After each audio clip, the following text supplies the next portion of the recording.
आश्रम में कई बार कई भाई और बहनें आते हैं कि पित्त की थैली में पथरी होगी, इसका क्या उपाय है। डॉक्टरों के पास जाते तो डॉक्टर यही कहता है कि इसका कोई रास्ता नहीं है निकालने का, इसका मुख बंद रहता है। तो ऐसी अवस्था में हम इसको डिज़ोल्व नहीं कर सकते, निकाल नहीं सकते। और फिर जब ऑपरेशन किया जाता है तो पूरे पित्ताशय को ही निकाल दिया जाता है। तो ऐसी अवस्था में डाइजेशन की प्रॉब्लम सबसे बड़ी हो जाती है, क्योंकि हमारा पित्त ही हमारे खाए हुए अन्न को पचाता है, और जब पित्ताशय को ही निकाल दिया गया तो ऐसी अवस्था में फिर डाइजेशन कैसे होगा। तो ये एक प्रॉब्लम खड़ी हो जाती है। और फिर व्यक्ति जब तक जीवन में जीता है, जितना भी उसका जीवन बचा है, ऐसी सभी अवस्थाओं में बहुत प्रॉब्लम में रहता है। गैस्ट्रिक ट्रबल, एसिडिटी, कई प्रकार की बीमारियाँ उसको होती हैं। तो इससे हम कैसे बचें। एक तो सबसे बड़ा एक ऐसा है कि हमारी जीवन शैली अच्छी होनी चाहिए।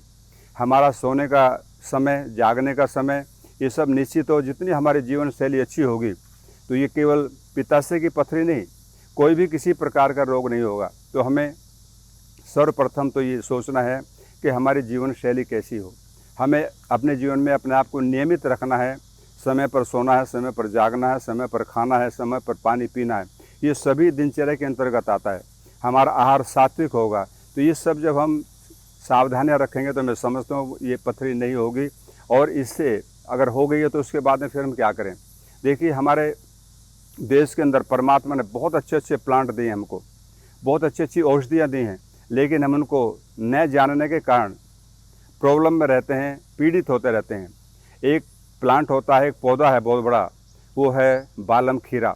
आपने देखे होंगे, एक बड़ा पेड़ होता है, उसके अंदर लीड से खीरे, इतने बड़े बड़े खीरे लटकते रहते हैं, बड़े सुंदर लगते हैं लटकते हुए।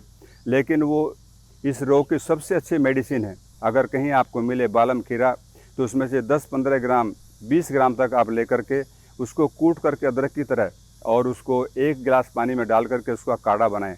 वो जब हाफ रह जाए तो उसको छान करके पिएं। आप कुछ समय लगातार उसका सेवन करेंगे तो आपके पित्ताशय की पथरी को भी दूर करता है। दूसरा, हमारा जो खान पान में, जैसे जौ है, ये पथरी को तोड़ता है। चाहे कोई सी भी पथरी है तो जौ है, आप 2 किलो जौ ले लीजिए, और 500 ग्राम कुल्थी, 1 किलो गेहूं और 500 ग्राम ज्वार, इसका आटा बना करके प्रतिदिन आप इसका प्रयोग करें। तो ये भी एक लंबे समय प्रयोग करने पर पित्त हो या किडनी की दोनों पथरियों को तोड़ देता है। तो ऐसी अवस्था में हमें पथरी को निकालना है, उसको तोड़ना है, उसको डिज़ोल्व करना है।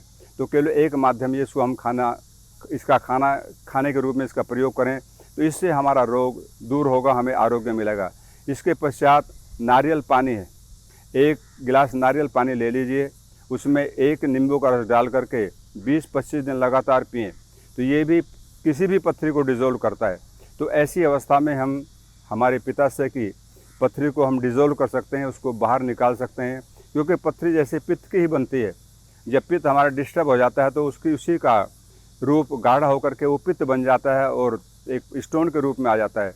तो ऐसी अवस्था में उसे हमें डिज़ोल्व करना है, उसको दूर करना है, तो हम इसका प्रयोग कर सकते हैं।